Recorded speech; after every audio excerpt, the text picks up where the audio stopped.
Hi అండి. ఈరోజు ఒక కథ. వేద మంత్రాల సాక్షిగా, పంచభూతాల సాక్షిగా, బంధువుల అందరి సమక్షంలో సిగ్గుపడుతూ తల దించుకొని ఉన్న అక్షర మెడలో తనకిష్టం లేకుండానే తప్పని పరిస్థితులలో అసలు పెళ్లి కూతురును చూడడం కూడా ఇష్టం లేక అయిష్టంగానే విశాల్ తాళి కడుతూ మూడో మూడు వేస్తుండగా తన మునివేళ్లు అక్షర మెడను తాకగానే ఆ వెచ్చని తాకిడికి తన వల్లంతా వేడెక్కింది అక్షరకు.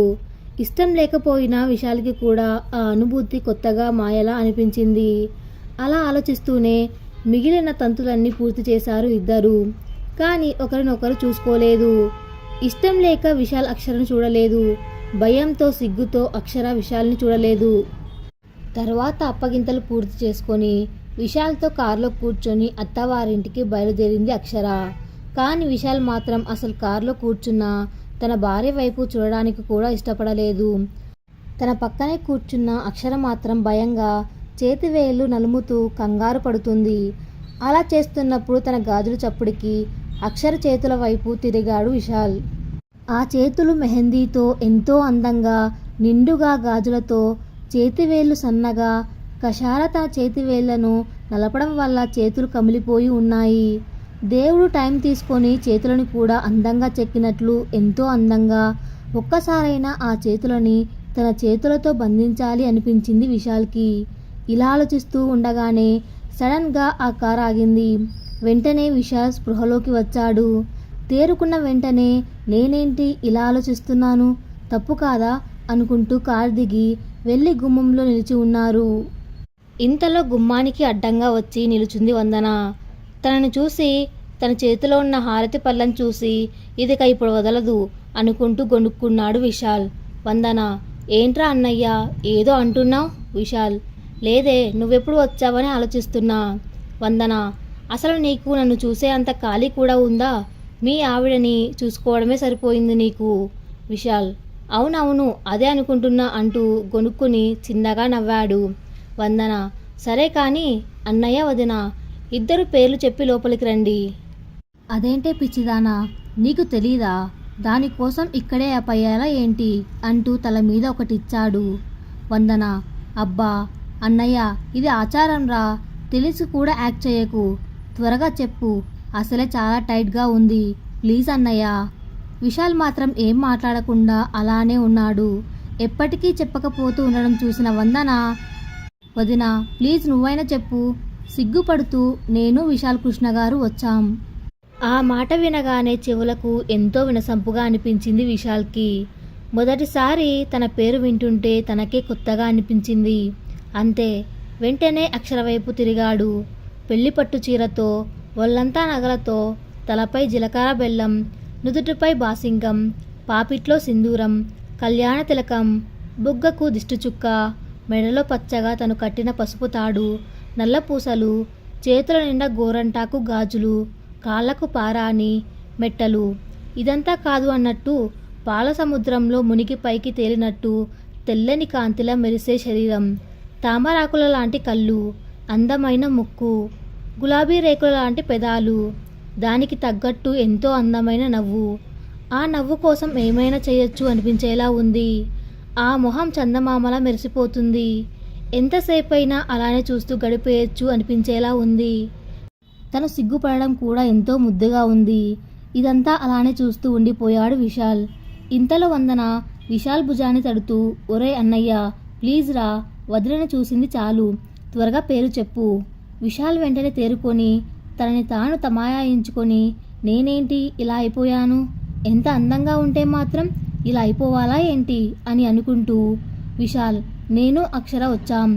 వందన, సరే పో, బతికిపోయావురా బాబు, ఎంతసేపటికి చెప్పకపోతే వదిన పేరు తెలియదేమో అనుకున్నా. అక్కడి నుంచి హారతి తీసుకొని ఎవరి రూమ్లోకి వాళ్ళు వెళ్ళిపోయారు. మళ్ళీ ఫ్రెష్ అప్ అయ్యి రెడీ అయ్యి సాయంత్రం వ్రతం చేయడానికి మళ్ళీ ఒకరి పక్కన ఒకరు కూర్చున్నారు. విశాల్కి మాత్రం అలా పూజ జరుగుతూ ఉంటే చాలా బోరు కొట్టి నిద్ర వచ్చేసింది. అలా విసుక్కుంటూనే పక్కకి తిరిగాడు. అక్షర మాత్రం ఎంతో శ్రద్ధగా ధ్యానంగా పూజ చేస్తుంది. అంతే, విశాల్ మళ్ళీ అలానే చూస్తూ ఉండిపోయాడు. మళ్ళీ పంతులు గారు పిలిచే వరకు ఈ లోకంలోకి రాలేదు.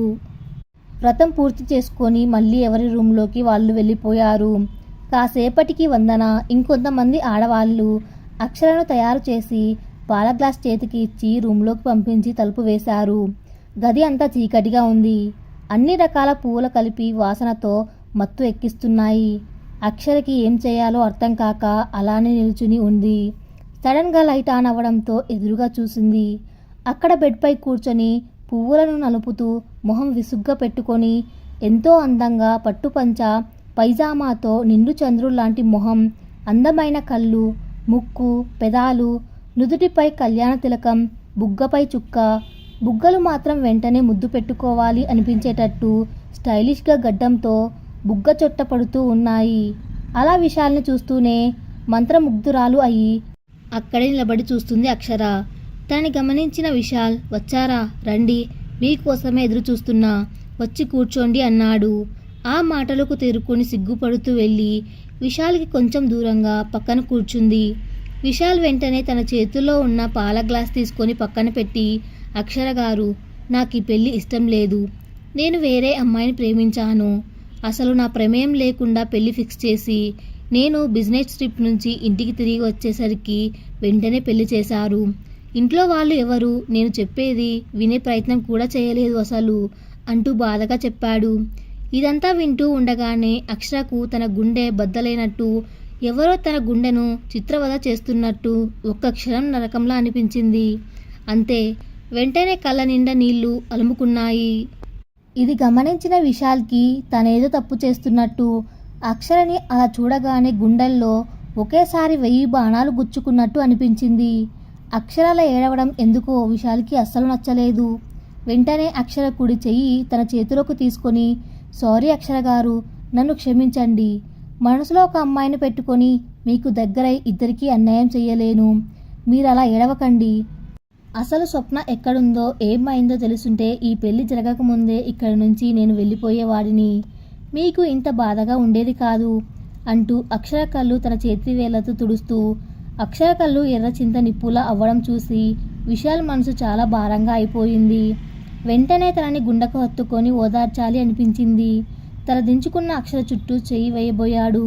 వెంటనే బుద్ధి వద్దు, తప్పు అంటూ తమాయించింది. టక్కున అక్కడి నుంచి లేచి, మీరేం బాధపడొద్దు, మీకు నాకన్నా మంచివాడు భర్తగా దొరుకుతాడు, ఆ బాధ్యత నాది అంటూ అక్షర వైపుకు తిరిగాడు. అక్షర మాత్రం ఉలుకు పలుకు లేకుండా అలానే కూర్చొని కొయ్యబారిపోయి తనని చూస్తుంది. అప్పుడు విశాల్, అక్షర గారు, అక్షర గారు అంటూ తన మొహంపై చేతులు ఆడించడంతో కొంచెం నిబ్బరపడి వెనక బెడ్ మీద దిండు తుప్పటి తీసుకొని ఎదురుగా ఉన్న సోఫా దగ్గరికి వెళ్ళింది. జరిగేది అంతా చూస్తున్న విశాల్కి ఏమర్థం కాలేదు. ఏంటండి, ఏం చేస్తున్నారు మీరు? నిద్రపోదామని? మరి అక్కడికి ఎందుకు వెళ్ళారు? ఇక్కడ బెడ్ ఉందిగా, మరి మీరెక్కడ నిద్రపోతారు? అదేంటి, ఇక్కడ ఇంత పెద్ద బెడ్ ఉందిగా, ఇద్దరు ఇక్కడ నిద్రపోవచ్చండి, ఏం కాదు. ఈ విషయంలో నన్ను మీరు పూర్తిగా నమ్మొచ్చు. వద్దండి, నా సరిహద్దు నాకు తెలిసాక నేను మీకు దగ్గరగా ఉండి నన్ను నేను బాధ పెట్టుకోలేను. నన్ను క్షమించండి, గుడ్ నైట్ అంటూనే పడుకొని దుప్పటి కప్పుకొని కళ్ళు మూసింది. ఇదంతా చూస్తున్న విశాల్కి మాత్రం చాలా బాధగా, తన గుండెని ఎవరో చేత్తో చిదిమేస్తున్నట్టు చాలా నొప్పిగా అనిపించినా ఏం చేయలేక వెళ్ళి తను నిద్రపోయాడు. తర్వాత రోజు ఉదయం చాలా మత్తుగా అనిపిస్తున్నా ముక్కికి మాత్రం కమ్మటి కాఫీ వాసన వస్తుంది. తనపై పడుతున్న సూర్యకిరణాలకు ఎవరో అడ్డు రావడం కళ్ళకు మసకగా కనిపిస్తుంది. ఎవరో వెంటనే చూడాలి అని కళ్ళు నురుముతూ చూశాడు. తన చూపు అక్కడున్న మనిషి నడుముపై పడింది. ఎవరో శిల్పం అందంగా చెక్కినట్టు వింటినార నుండి సాగదీసిన విల్లుల వంపులా అందంగా ఉంది. ఇంతలో కటన్ సరిచేసి వెనక్కి తిరిగింది అక్షర. అంతే, టక్కున లేచి కూర్చున్నాడు విశాల్. కాఫీ తాగండి. థ్యాంక్స్ అక్షర గారు. విశాల్ గారు, మీరేం అనుకోకపోతే మిమ్మల్ని ఒకటి అడగొచ్చా ప్లీజ్? కాఫీని ఆస్వాదిస్తూ, ప్లీజ్. ఏంటండి, అడగండి, పర్లేదు. నన్ను మీరు గారు అనడం ఏం బాగాలేదండి, ఎవరైనా వింటే బాగోదు. అయినా నాకే వింతగా ఉంది. ప్లీజ్ మీరేం అనుకోకపోతే నేను మీతో ఉన్నన్నాళ్ళు అక్షర అని పిలుస్తారా ప్లీజ్? చిన్నగా నవ్వి, సరేనండి మీ ఇష్టం, థ్యాంక్స్ అంటూ అక్కడి నుండి వెళ్ళిపోతుండగా, కాఫీ చాలా బాగుంది అక్షర. ఆ మాట విన్న అక్షరకు తన మనసు గాలో తేలుతున్నట్టు అనిపించింది. విశాల్ వైపు తిరిగి ఒక నవ్వు నవ్వి వెళ్ళిపోయింది. అక్షర కిచెన్లో ఉండగా వదిన అమ్మ పిలుస్తుంది అంటూ వందన అక్కడికి వచ్చింది. సరే వందన వస్తున్నాను అనగానే వందన వచ్చి సైడ్ నుంచి అక్షరని హక్ చేసుకుని వదిన నన్ను వందు అని పిలిస్తే చాలు, అన్నయ్య కూడా అలానే పిలుస్తాడు అంటూ కన్ను కొట్టింది. దానికి అక్షర నవ్వుకుంటూ సరే పద అంటూ మాధవి గారి దగ్గరికి వెళ్ళారు. ఆవిడ అక్షరని చూసి గుండెకు హత్తుకొని నుదుటి మీద ముద్దు పెట్టి అమ్మ అక్షర, ఈరోజు నువ్వు విశాల్ గుడికి వెళ్ళి మొక్కు తీర్చుకోవాలమ్మా అన్నారు. సరే అత్తమ్మ, నేను వెళ్ళి రెడీ అయ్యి వస్తాను అంటూ అక్కడి నుంచి రూమ్కి వెళ్ళింది అక్షర. అక్కడ ఎవరూ లేకపోవడంతో తొందరగా రెడీ అయ్యి కిందికి వచ్చింది. అలా తను రావడం చూస్తూ అలానే ఉండిపోయాడు అక్కడే సోఫాలో కూర్చున్న విశాల్. అది గమనిస్తున్న వందన వచ్చి విశాల్ పక్కన కూర్చొని తన చెయ్యి పట్టుకొని గట్టిగా గిల్లింది. వెంటనే విశాల్, రాక్షసి ఏం చేస్తున్నావే, లేకపోతే ఏంట్రా మరీ అంతలా దిష్టి తగిలేలా చూస్తున్నా వదినని, ఏడ్చావ్ అంటూ తల మీద ఒక్కటిచ్చాడు. అన్నయ్య. ఇంతలో అక్కడికి వచ్చింది అక్షర. తనను చూసి వెళ్దామా అక్షర అంటూ ముందుకు కదిలాడు. కారులో ఇద్దరు ఉన్న నిశ్శబ్దం అలుముకుంది. బయలుదేరి 10 నిమిషాలు అవుతుంది కానీ ఎవరు ఏం మాట్లాడడం లేదు. అక్షర, మాట్లాడితే మాట్లాడవచ్చు అని డ్రైవింగ్ చేస్తూనే అక్షర వైపు తిరిగాడు. ఇంతలో అక్షర విశాల్ గారు అని గట్టిగా అరిచింది ముందుకు చూస్తూ. అంతే, వెంటనే బ్రేక్పై కాలేసి కారాపేశాడు కంగారుగా. విశాల్, ఏమైంది అక్షర, ఎందుకలా అరిచావు, నువ్వు బాగానే ఉన్నావు కదా అంటూ తన వైపు చూసేసరికి అక్షర బయటకు చూడడం చూసి అర్థమైంది కార్ సైడ్కి వెళ్ళిపోయింది అని. కొంచెం ఉంటే చెట్టును గుద్దేసేది. ఒక్కసారిగా కళ్ళు మూసుకొని ఊపిరి పీల్చుకొని సారీ అక్షర, ఏదో ఆలోచిస్తూ చూసుకోలేదు అని సంజాయిషి ఇచ్చుకున్నాడు. అక్షర షాక్లో నుంచి తేరుకొని నెమ్మదిగా ఊపిరి పీల్చుకొని మీ బాధ నేను అర్థం చేసుకోగలను, కానీ కార్ డ్రైవ్ చేస్తున్నప్పుడు చాలా జాగ్రత్తగా ఉండాలి కదండి, అయినా మీరు ఒకసారి దిగండి అంటూ తను కూడా కార్ నుంచి బయటకు దిగింది. అక్షర చెప్పేది వింటూనే తనని ఎందుకు బయటికి రమ్మందో అర్థం కాక తను కూడా కారు నుండి బయటకు వచ్చాడు. అక్షర విశాల్ దగ్గరికి వచ్చి మీరెళ్ళి అటు కూర్చోండి, నేను డ్రైవ్ చేస్తాను అని చెప్పింది. ఆ మాట వినగానే నోరెళ్ళబెట్టి చూస్తున్నాడు విశాల్. ఇంతలో అక్షర విశాల్ మొహంపై చెయ్యి ఆడిస్తూ వెళ్ళండి, వెళ్ళి కూర్చోండి అని చెప్తూ ఉండగానే విశాల్ వెళ్ళి కూర్చున్నాడు. అలా అక్షర డ్రైవ్ చేస్తున్నంతసేపు తన వైపు చూస్తూ కూర్చున్నాడు ఆశ్చర్యంగా. సడన్గా కారు ఆగింది. అప్పుడు స్పృహలోకి వచ్చి ఏంటి అక్షర కారు ఆపేశావు, ఏమైంది అన్నాడు విశాల్. అక్షర కారు దిగుతూ గుడి వచ్చింది, దిగండి. విశాల్, ఓ సారీ గమనించలేదు. అక్షర, మీ బాధ నేను అర్థం చేసుకోగలను, కానీ ఇంతలా బాధపడుతూ మీరేం చేస్తున్నారో మర్చిపోయేలా ఆలోచిస్తూ ఉండడం మంచిది కాదు, దయచేసి అర్థం చేసుకోండి. లేదు అక్షర, నేనేం బాధపడట్లేదు, నీ గురించి ఆలోచిస్తూ నేను ఎక్కడున్నానో మర్చిపోయాను. అక్షర కళ్ళు పెద్దవి చేసుకొని విశాల్ని చూస్తూ ఏంటండి నా గురించి అంతా ఏం ఆలోచిస్తున్నారు, నీకు డ్రైవింగ్ వచ్చా? చాలా బాగా వచ్చు. అయినా ఇందులో ఆశ్చర్యంగా ఆలోచించడానికి ఏముందండి, ఈ రోజుల్లో అమ్మాయిలు కూడా అన్నిట్లో ముందు ఉంటున్నారు కదా. విశాల్, అవును, కానీ నిన్ను చూస్తుంటే చాలా సౌమ్యంగా సుకుమారంగా ఉన్నావు, నీకు డ్రైవింగ్ వచ్చు అని అస్సలు ఎక్స్పెక్ట్ చేయలేదు, బట్ రియల్లీ ఐఎమ్ ఇంప్రెస్డ్ అంటూ ఎగ్జైట్ అవుతూ చెప్పాడు.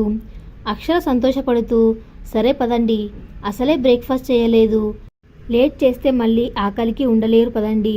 విశాల్ ఆశ్చర్యంగా నేను ఆకలికి ఉండలేనని నీకెలా తెలుసు? అక్షర విశాల్ అడిగిన ప్రశ్నకు నెవ్వరబోయి మాటలు వెతుక్కుంటూ అది అత్తయ్య చెప్పారు.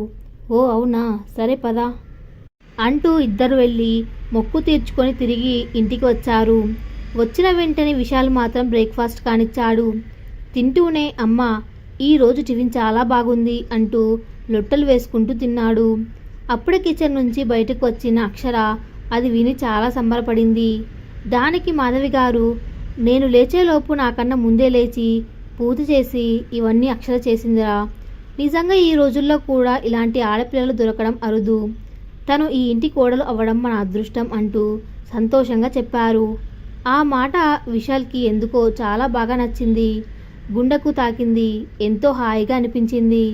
ఇంతలో అక్షర అక్కడికి రావడం చూసి విశాల్, అక్షర టిఫిన్ చాలా బాగుంది, రా నువ్వు కూడా కూర్చో, నువ్వేం తినలేదు కదా అంటూ తన పక్కన ఉన్న చైర్ బయటకు లాగాడు.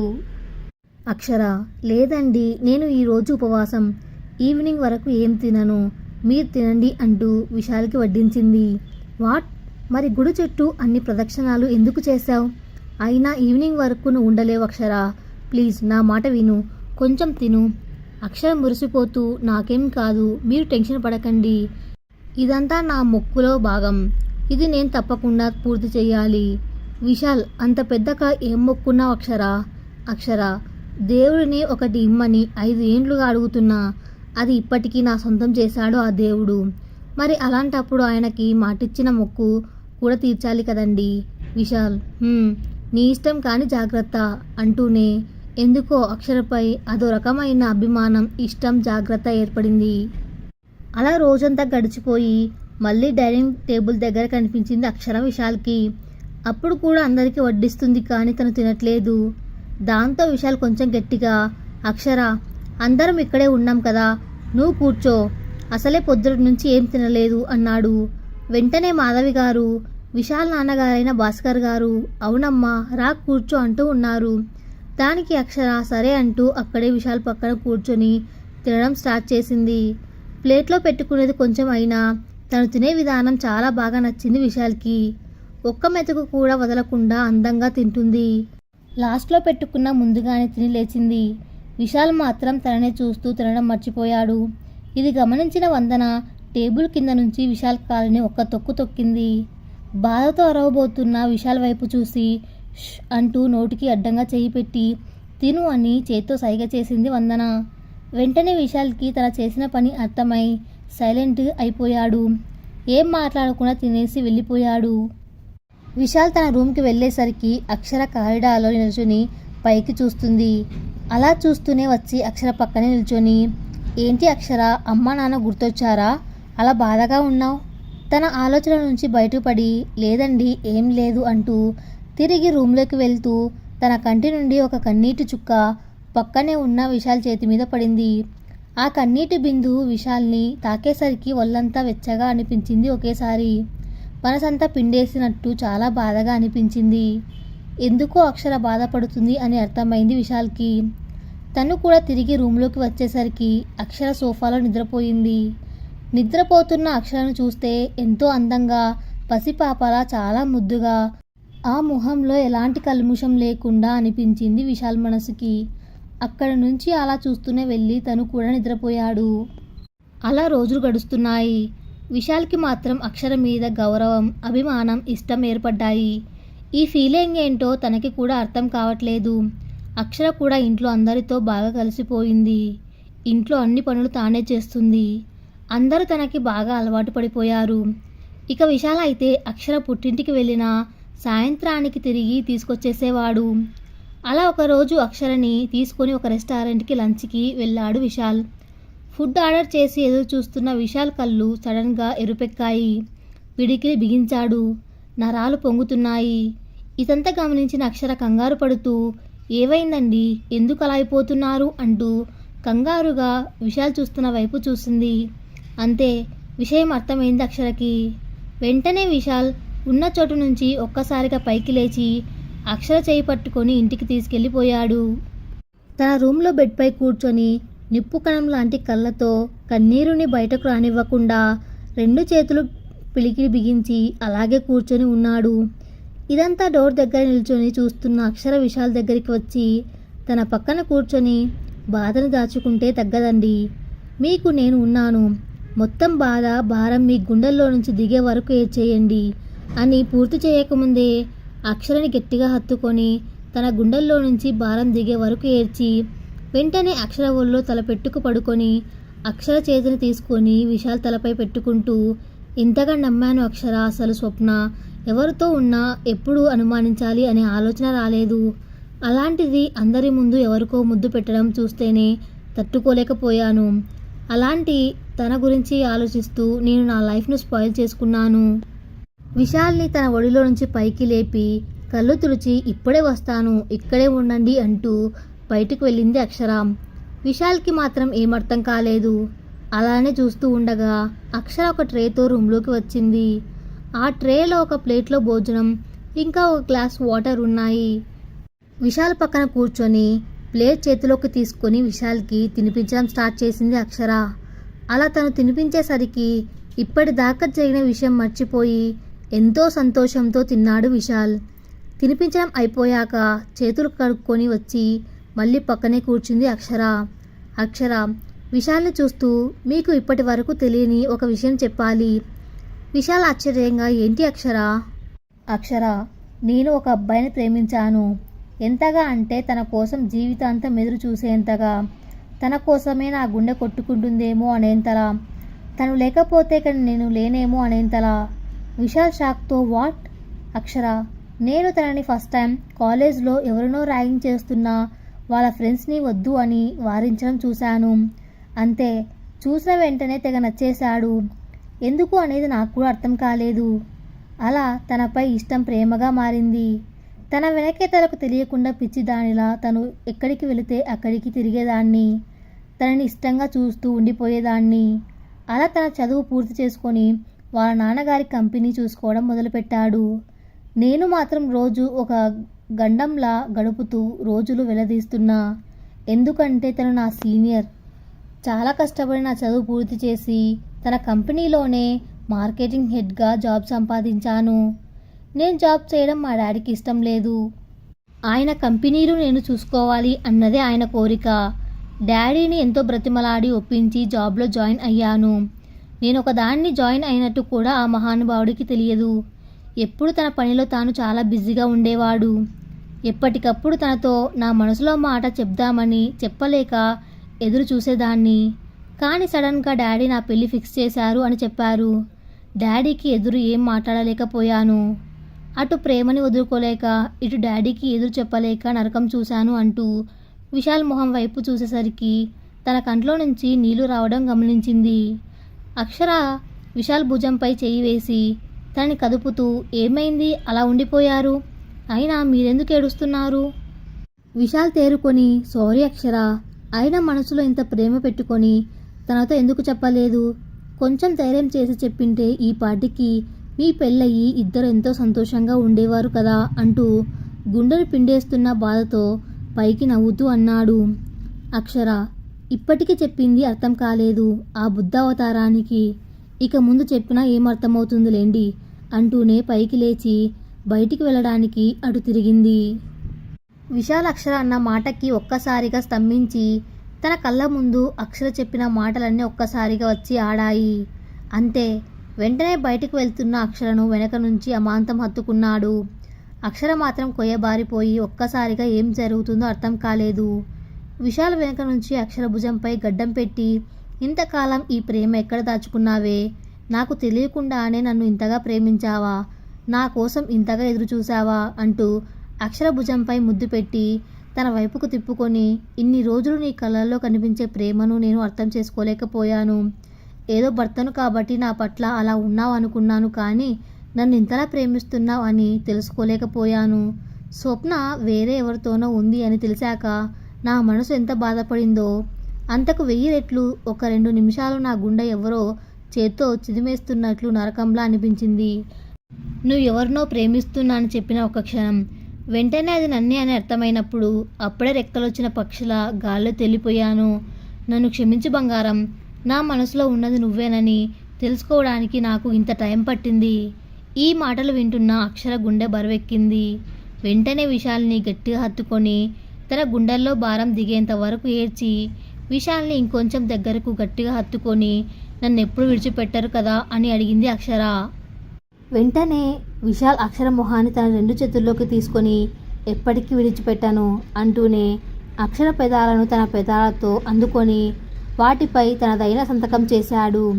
తన నుంచి సిగ్గుపడుతూ విడిపించుకొని వెళ్ళిపోతున్న అక్షర చేతిని పట్టుకొని అక్షరని అమాంతం తన మీదకు లాక్కొని అక్షర నడుంపై 2 చేతులు వేసి ఆమెను బందీ చేసి అక్షర కళ్ళలోకి చూస్తూ తన నుదురుపై నుదురు పెట్టి, ఏంటి బంగారం, నా ప్రేమ ఇంకా చూడకుండానే వెళ్ళిపోతున్నావేంటి? అయినా నా ప్రేమకు కానుక ఇచ్చాను, ప్రేమను కూడా ఇవ్వాలి కదా అంటూ నన్ను కొట్టాడు నవ్వుతూ. ఇదిగో ఈ నవ్వుకే పడిపోయింది అంటూ విశాల్ బుగ్గున గట్టిగా ఒక ముద్దు ఇచ్చింది. అలా అక్షర విశాల్ ఒకరి కళ్ళలో ఒకరు చూసుకుంటూ ప్రపంచాన్నే మర్చిపోయి ఒకరి ప్రేమను ఒకరు ఆస్వాదిస్తున్నారు. అలా వాళ్ళిద్దరి మధ్య ప్రేమ వెల్లువిరిసింది. అలా ఇద్దరు ఎప్పుడు సంతోషంగా ప్రేమగా కలిసి ఉండాలి అని కోరుకుందాం. సమాప్తం.